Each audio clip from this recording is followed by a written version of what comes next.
Assalamualaikum warahmatullahi wabarakatuh. Perkenalkan, nama saya Rizky Ardansyah Sibuan. Dan pada kesempatan kali ini saya akan sedikit membedah jurnal dari jurnal yang saya ambil, yaitu tentang strategi pengembangan usaha mikro, kecil, dan menengah di provinsi daerah istimewa Yogyakarta. Nah, dalam video kali ini saya akan sedikit menjelaskan tentang kelemahan yang terdapat pada UMKM dan bagaimana strategi untuk menangani kelemahan tersebut. Berdasarkan masalah yang ditemukan dari hasil survei, maka dilakukan analisis berdasarkan pendekatan kekuatan, kelemahan, peluang, dan ancaman, sehingga ditemukan kebijakan yang perlu dilakukan oleh pemerintah serta strategi pengembangan yang perlu dilakukan oleh UMKM. Nah, berbagai masalah internal dan eksternal di UMKM di Provinsi Daerah Istimewa Yogyakarta ada di aspek internal dan ada juga aspek eksternal. Nah, masalah yang ada di aspek internal yang pertama itu kurangnya kemampuan dalam melakukan inovasi produk, ada juga terbatasnya ketersediaan sumber dana untuk pengembangan usaha. Kemudian ada juga tingkat harga yang produk relatif tinggi sebagai akibat biaya produksi yang mahal. Dan jika dilihat dari aspek eksternalnya, ada kesulitan memperluas pangsa pasar baru, ada juga infrastruktur yang buruk sehingga menambah biaya distribusi dan juga kebijakan pemerintah yang kurang kondusif. Maka strategi pengembangan UMKM meliputi yang pertama yaitu diferensial dan pengembangan produk yang berorientasi kualitas, segmentasi pasar khususnya pada pasar domestik, kemudian pengembangan produk berbasis sumber daya lokal, dan ada juga pengembangan desain produk yang lebih variatif.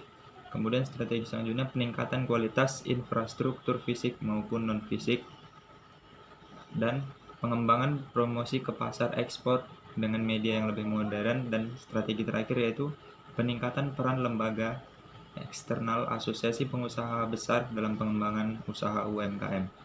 Kesimpulan yang dapat kita ambil dari jurnal tersebut adalah yaitu dari hasil survei yang diperoleh beberapa masalah yang dihadapi oleh UMKM di Provinsi Daerah Istimewa Yogyakarta antara lain ada pemasaran, modal dan pendanaan, masalah inovasi dan pemanfaatan teknologi informasi, pemakaian bahan baku, peralatan produksi, kemudian penyerapan dan pemberdayaan tenaga kerja, ada juga rencana pengembangan usaha, dan yang terakhir yaitu masalah kesiapan menghadapi tantangan lingkungan eksternal yang berkaitan dengan berbagai masalah yang dihadapi UMKM.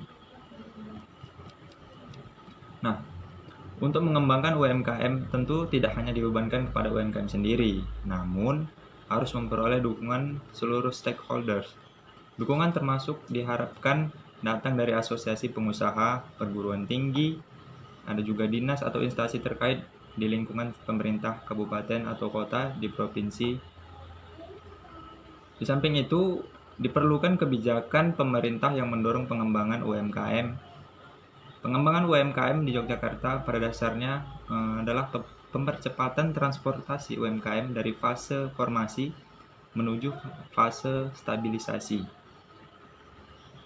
Nah, dalam rangka pengembangan UMKM tersebut, maka direkomendasikan berbagai kebijakan dalam strategi, yaitu meliputi strategi yang pertama adalah berbagai pelatihan dalam pengembangan produk yang lebih variatif dan berorientasi kualitas dengan berbasis sumber daya lokal.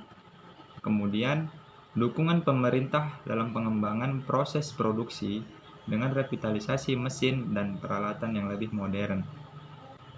Kemudian peningkatan kualitas infrastruktur fisik maupun non-fisik untuk menuntun biaya distribusi sehingga produk UMKM akan memiliki daya saing lebih tinggi. Dan yang terakhir yaitu dukungan kebijakan pengembangan promosi ke pasar ekspor maupun domestik dengan berbagai media yang lebih modern dan bervariatif. Cukup sekian, segitu saja dari saya. Apabila ada kesalahan dan kekurangan saya mohon maaf. Dan saya akhiri dengan Assalamualaikum warahmatullahi wabarakatuh.